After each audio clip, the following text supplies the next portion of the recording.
name is Charles Bibbs. I'm a visual artist located in Riverside, California. I'm here to explain the nature of creativity when it comes to artists doing profound statements that have very social and prevalent meanings. And you'll get an idea of that process, okay? And I want you to understand that I'm a visual artist, and I'm a visual artist of note. I mean, I've been around, okay? But all this art that I'm going to show you today is not mine.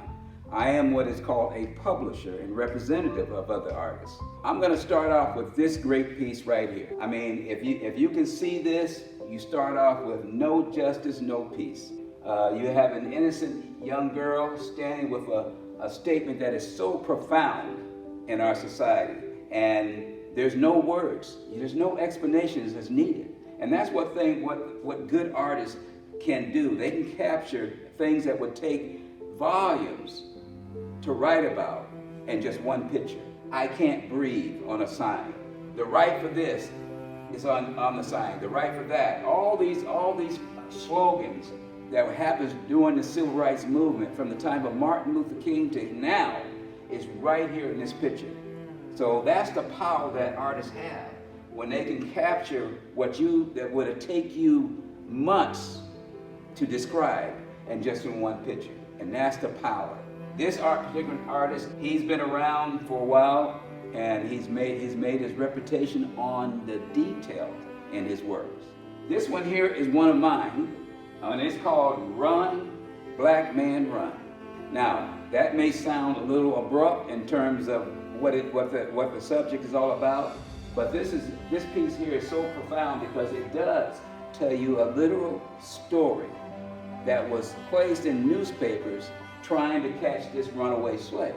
These were the times when freedom was so powerful and so inviting for slaves, they were willing to risk their whole lives with a chance to reach some place where they don't have to be a slave anymore. But if you ever get this piece, you can read the stories, how much they offered for the capture of this slave. So these are things that we don't want to forget about.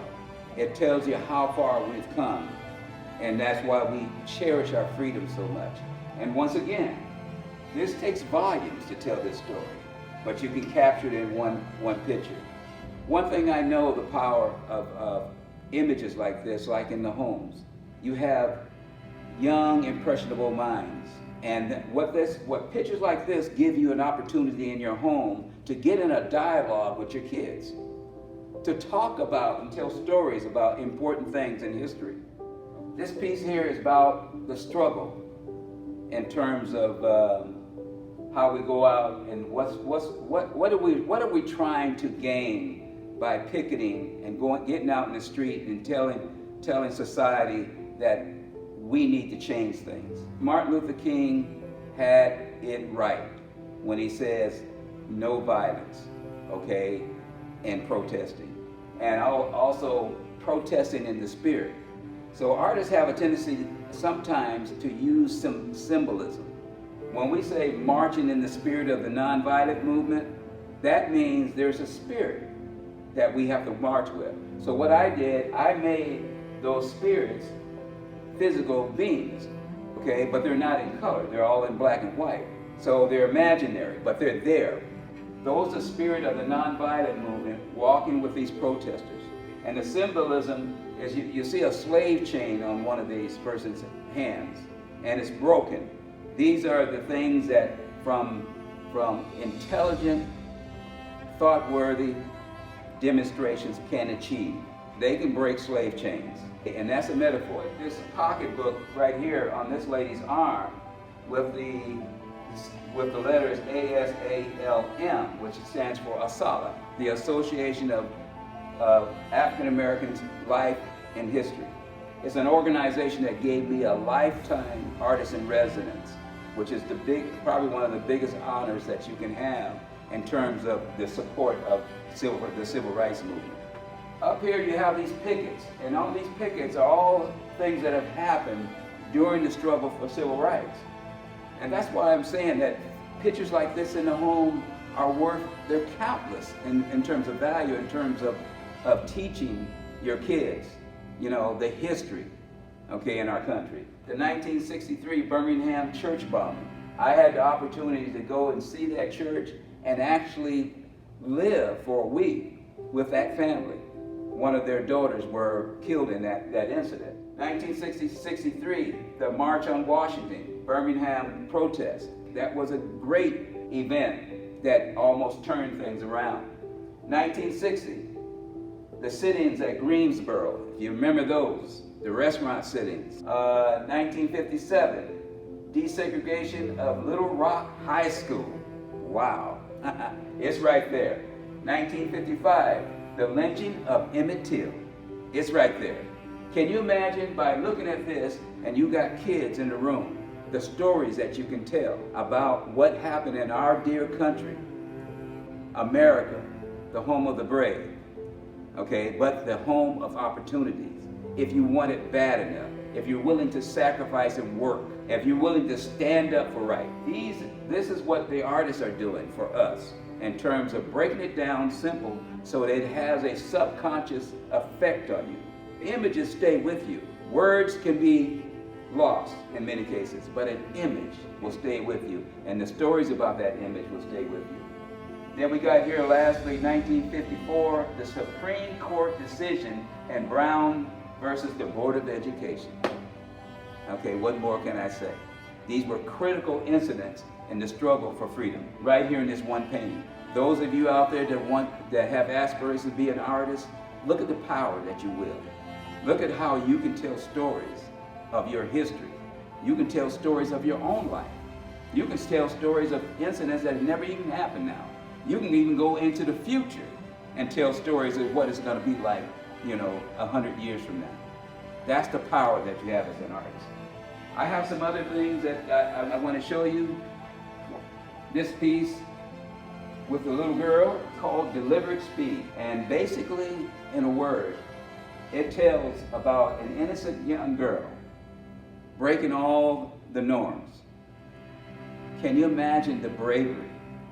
She had to have armed guards to escort her into the school because of a principle, because of an ideal, and because we believe in what the country stands for, that all people are equal, that should have all the opportunities to excel as far as they can go. With deliberate speed, okay? Talking about symbolism. This particular piece is a perfect example. This is called the legacy of hope. Here you go with an artist using his creativity to break it down, okay? He's got an elderly woman with her hands out, and she's negotiating with a hummingbird, which represents hope. And when we give up hope, we have nothing left. That hope leads to everything. And then she's wearing this tapestry or this cloth, okay, a quilt. She's draped with this quilt. And every square on that quilt represents an incident in the civil rights struggle. You got the March on Washington for Jobs and Freedom, that incident. This picture of this little girl, okay? And she came to me 50 years later. She walks up to me and she says, "Hi, Mr. Bibbs." And I said, "Hi." And she says, "You know who that is?" She pointed this girl's picture. She says, "That's me." Oh, my goodness. And a civil rights image. We had a moment, because she was there on that March for Schools. She was there. And 53 years later, she comes up to me and we make the connection through this image. The power that showed me, I was so humbled. It was amazing. So we do a lot of things in celebration of major things that happen in our society. And nobody can ever forget this. When the first black man became the President of the United States. Now, I got in a lot of trouble by putting this American flag in the hands of the youth that are celebrating the first African-American presidents. Because traditionally, we wasn't that much of flag wavers. okay? But this incident gave us a reason to be proud, okay? When this country says that you can excel, you can go as far as you want to go in this country, and it's probably the only country on the earth that can boast that. When this happened, there's no more excuses. There is really no excuse for success. If you want something bad enough, this man showed you, if you apply yourself and stay on the side of truth, you can't go wrong. That's what this does. And that's why I'm so proud that artists can take reality and capsulize it in one picture. And it's this one here, once again, we're going back to slavery. But this is about determination. This is called the way to freedom. And if you see, this is a family of a man and his wife, and probably Uncle Joe here, and a baby and a small infant. And they got everything, they took everything that they owned, including the clothes on their backs. And he took a whole family and run from slavery towards freedom. But if you can see what the artist did, he broke it down into a way that it flowed. You can see the undulating forms as it works in concert. That in itself says something, because it took harmony. It took one believing that he can take his whole family to freedom. And he didn't know what the outcome. They could have been captured, they could have been killed, but the desire for freedom was so profound. And that was the problem. Me as an artist, that was my problem, to show all those elements in just one picture. Power for you artists that understand that. Okay, there's some other pictures. I'm almost to the end. But I thought this one, like I said, I published this piece by an artist. His name is Tim Hinton. And this was during the marches on Washington. And this one famous march was called the Million Man March, where literally millions of men went to Washington, D.C. to show a visual force for freedom. And this artist captured the whole thing with a group, a powerful group, a crowd, and all these determined faces here. And then the one craps fist. Powerful piece. Once again, for those you artists in the audience, that's the kind of power that you will.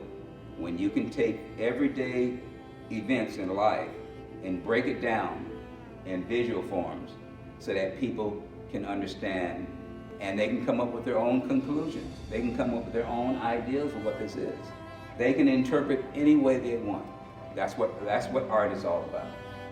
This here was also, I don't know if you can see this, but this book was published during a convention of delegates and congressmen and senators, all black. And this piece was my piece, used as a representation of a gathering. So once again, those of you that are artists in the audience, the power you will, okay, where you can take a movement and capsulize it in one picture, and it says a millions of words in one picture. So that's the end of my presentation, and I hope you enjoyed it. I wish you were here right now, where you can ask me questions right now, but I can be reached, okay? Go online and put in Charles Bibbs, and everything about me will come up right there in front of you, which is the amazing miracle of technology.